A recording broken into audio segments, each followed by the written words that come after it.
Claire, thank you so much for joining me for this interview today for election information. I really appreciate you taking time to do this. Thanks Um, for the opportunity. Absolutely. First of all, do you want to give a statement in regards to your recall? Yeah, I would be happy to do that, and thank you for the opportunity. When I look at the items that they have brought forward in the recall petition, I really see this as a smokescreen. They had two chances to defeat me last year. Both of those failed, so now they're trying for a third bite of the apple. And frankly, beyond the group of people directly associated with the recall, I'm not hearing about these things from my constituents, from the general public. What I'm hearing that they're really worried about is the fate of the Coast Guard helicopter, whether or not an ICE facility is going to be built in Newport, whether people are going to lose access to health insurance and food stamps, vital survival issues. So, this to me is a really time wasting distraction, but it's part of the process. So, I have to deal with it. We all have to deal with it.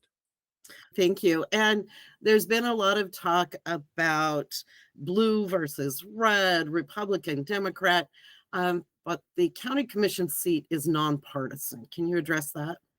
That's correct. Back in 2013, actually, at my initiative, we put a measure on the ballot that converted the seats from being elected on a partisan basis to nonpartisan. At the time, my thinking was, and I think the people who supported it, was that things like public health, public safety should not and are not partisan issues.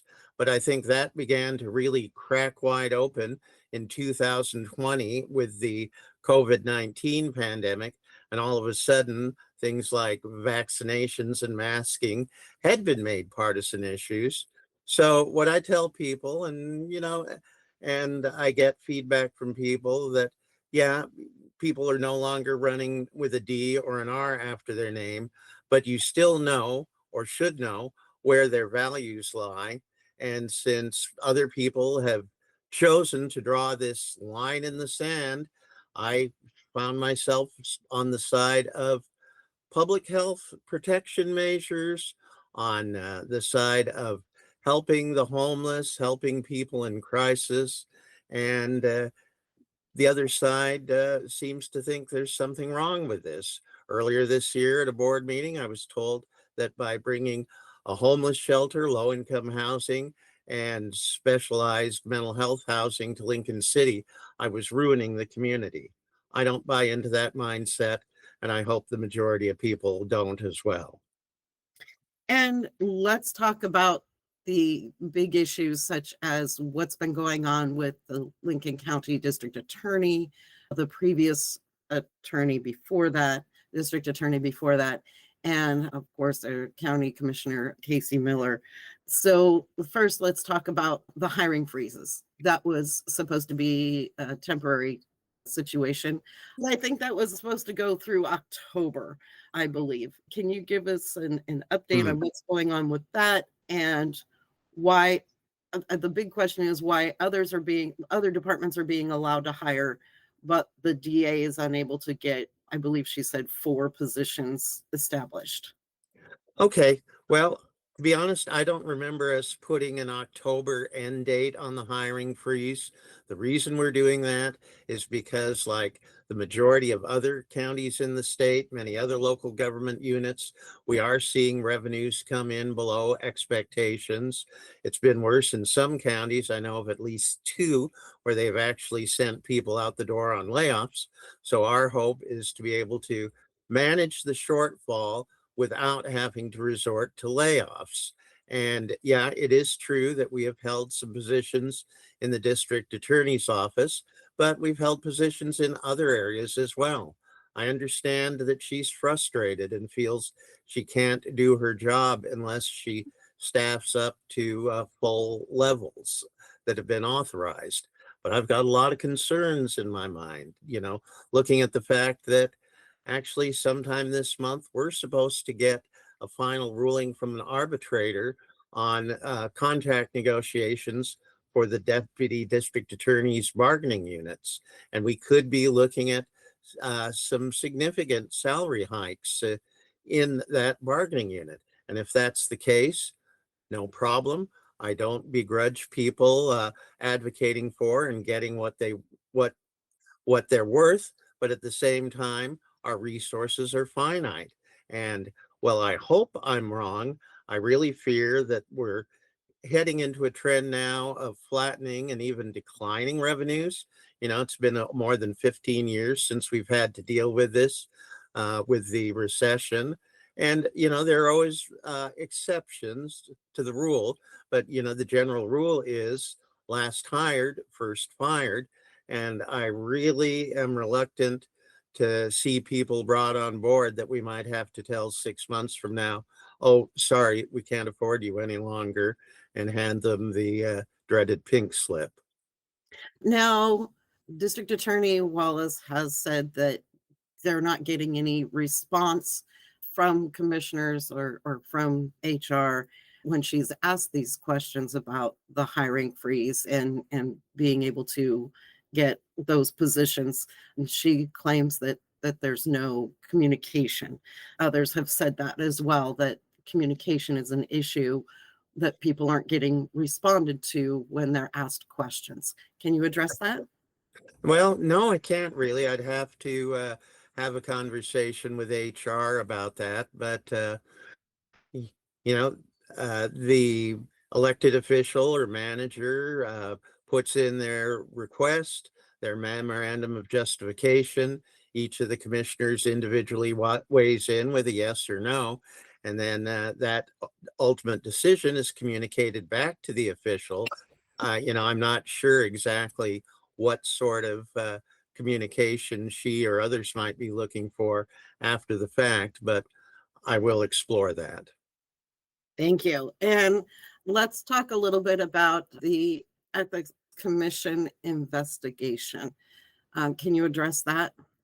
Yeah, recently the recall group has been making a lot out of the fact that I am under investigation now by the Oregon Government Ethics Commission, but they seem to have missed the fact that 2 months ago, the commission moved forward investigations against Commissioner Chuck and Commissioner Miller on the same topic. And so all three of us are being investigated for the same thing. Commissioner Miller himself brought forward this complaint. And again, it relates to the hiring freeze and the electronic mechanism we've used to uh, kind of conduct the chain discussion of whether or not positions should be frozen or unfrozen. Now, I believed at the beginning, and I still believe, that it is a secure system, that it would only be serial communication among commissioners outside of a public meeting process. If I was able to know, let's say I get request X from the district attorney. When I get that, I have no way of knowing, no idea how the other two commissioners have weighed in, whether they've said yes, whether they've said no, whether it's still under review. But for some reason, Commissioner Miller thought that that was worthy of investigation, and following what's pretty much standard procedure, the Ethics Commission staff did a preliminary look, and as they do in the vast majority of all complaints brought to them, they came to the commission and said, yes, this is worthy of further investigation, and the commission agreed with that, and now that will go forward. I've got to admit, it is a bit frustrating to me to see the recall people, waving this banner and acting as if investigation is proof. Almost anybody can accuse almost anybody of anything, but until you've got proof, uh, it remains an accusation. And even if there is a finding against the three of us, as far as I know, it will be a first time finding that there's a potential that I believe the statute does allow them to impose a monetary fine. But again, what happens in the vast majority of cases, they send what they call a letter of education, essentially saying why we were wrong and how to avoid doing it in the future. And let's talk a little bit about the budget shortfall, because that's something, and the audits, that's something that's also been brought up by the recall committee. Can you address that? Well, it's a whole variety of things. I have asked for an updated briefing memo from finance, and I hope to have that no later than tomorrow. But my understanding is like room tax revenues have not come in at anticipated levels. Some of our state and federal grant programs either we're not receiving reimbursement on them at all, or it is being significantly delayed. So it's kind of a perfect storm, you might say. But, again, it's no mishandling or bungled management or anything of the sort. And another thing that's been brought up is public comment and response Yes. to constituents. And there's been some changes at the Board of Commissioners meetings regarding public comment, regarding the ability to be able to speak or get information back from the county. Can you address that, please? Well, sure. This all really started September 18th of 2024 when the district attorney and her allies began to weaponize the public comment process. And I think Commissioner Miller has been milking it for political benefit with his nonstop cries about transparency. Up until that date, public comment wasn't a problem. We had the occasional rude outburst, but for the most part, it was pretty civilized. And frankly, the rules were a little loose. But as we have seen, the room packed again and again, the district attorney accusing the HR director without any evidence whatsoever of stealing. That was the word she used, stealing from her budget. And then other people at the point where they think it's okay to start shouting over speakers and yelling out obscenities, that we have had to gradually tighten those rules, because not only to try to stop the disruption, but really to keep public comment for what it was intended for, really, members of the general public to bring questions, issues, and concerns before us. And real quickly here, if the recall does not go through, you stay in office. Correct? Will any of these issues that have been addressed be changed or looked at, or will things go as status quo? Well, I'm afraid it might be status quo, though I would love nothing more than to see a resolution. But frankly, for that to happen, it's going to take a couple of people to suddenly start acting like mature adults and step away from the public histrionics and, and really show a willingness to work toward improved communication. All right. Is there anything else that you would like to add, or anywhere you'd like to send people to get more information? Well, if you're on Facebook, look for a page called Claire Hall, our commissioner. I just hope people will evaluate this recall in the context of what I've accomplished in office over 20 years. I brought tens, if not hundreds of millions of dollars in new money into the county for service, been able to launch or expand programs that have directly touched thousands of lives. I'm proud of what I've done. I haven't done it alone. Nobody gets things done alone, but I've been able to in this kind of job.